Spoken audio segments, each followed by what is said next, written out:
in this lecture, we'll have some discussions about the visitor design pattern. So the goal is to revisit the visitor design pattern and to discuss some specific points or variations that we could have on it. For example, about the navigation control or about cons that are usually against the visitor pattern, or about the method granularity or the double dispatch shortcutting. First of all, controlling the traversal. So a visitor embeds the traversal of a tree structure, and usually this traversal could be either on the visitor side or on the domain side. And usually this is on the visitor side, but it depends on the context. Let's have an example of it. Here in this design, we chose to put the traversal on the visitor side. It means that here in the visit plus method of the evaluator, the visitor, we recursively visit the left side and the right side of the plus structure. In this alternative design, the recursion is not done at all in the visit plus. Here, this is done on the domain side. It means that here, when we accept the visitor in a plus, we will directly send the visit message on the left side and the visit message with the right side to the visitor. So here, this is the domain side that initiates the visiting of the structure, of the tree structure. Let's talk about another aspect of visitors, is that it externalizes the behavior out of domain objects. It means that some operations are modularized inside visitors and not directly in the classes of the domain. But on the contrary, it provides a clear separation between the states of the operation and the state of domain objects, because now you can embed specific state for a specific operation inside its visitor class. And then you will have the possibility to package operation independently. And it provides you an incremental definition of operation, because this is just a matter of adding a new visitor in a new subclass. So it brings a lot by extracting the operation from the domain object and putting them in the visitors.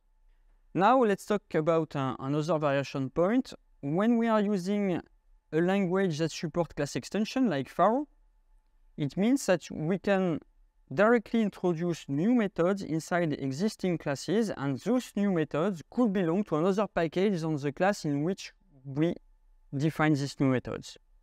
So this is really nice, because like that we could imagine insert accept methods inside existing classes and package those accept methods in a visitor package. But it wouldn't be that good, because it will prevent us from defining a specific state for a visitor, because we can package methods separately, but we cannot introduce a new state. And then a visitor is an encapsulation of a complex operation, so it means that verifying the visitor is always good. Now let's talk about the method's granularity. And for that, you could compare these two designs. Here we have a simple visitor here, and we have a program node visitor. And the only difference is that inside this one, we have one method, visit node, a generic method. And inside this visitor, we have multiple methods. And the idea is that the program node visitor has a richer API. Each time this method, for example, visit temporary variable, is executed, visit temporary variable, it means that we know that the parameter is a temporary variable. So there is a context that is embedded inside each method of the visitor. So a visit method encodes a context. And then a too high-level API will require a lot of tests. So it means that here in the simple version, if I want to write the code there inside of this method, probably I will need to test what is the parameter n. Is it a local variable? Is it a temporary variable? What it is, to have the correct action. On the contrary, there, when the API is richer, it means that here this is automatically done because the domain calls a specific method. So usually this is much better to have a richer API on your visitor. Now let's talk about shortcutting the double dispatch. And to see here an example.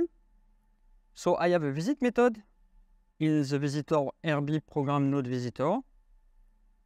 And inside this method, there is a message send visit variable. So the visitor is doing a self send. And usually we call it a shortcut. We are shortcutting the double dispatch because the visitor is doing a self send, so it means that we do not let the domain decide and dispatch directly to the domain side so that it will double dispatch to the visitor side. And like that, it prevents the use of more specialized API. So it means that the domain side could send us a message, visit local variable, or visit temporary variable, or visit instance variable. It could directly test for us using the double dispatch. So that's why normally this is better to not shortcut the double dispatch and uses a code like that, each accept visitor self, and not directly sending the message visit variable. Another discussion or variation point when we are designing a visitor is that when we are using collection in the domain, sometimes we are wondering if it's necessary to turn this collection in a domain element. Because when we have a collection, probably sometimes it may be important in the visitor to take some action or some specific operation on those collections. Usually this is a variation point, this is a design choice. Should I promote this collection in my domain, a specific collection, or should I provide an API on my visitor like visit array of or something like that? And this is always a trade-off. Now building a generic visitor is usually difficult, and usually this is much better to have an abstract visitor like that. An abstract visitor class. You could define an API on this class, each visit methods, and then you will have a lot of subclasses that specialize this API for special cases. And like that, I can provide some families of visitors and share code between them. Now let's discuss about another point. When we are using a statically typed language, we have two alternatives to implement a visitor.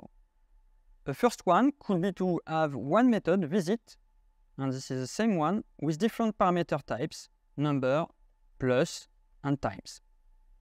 An alternative design could be to have multiple methods, visit number, visit plus, and visit times, with specific parameters types.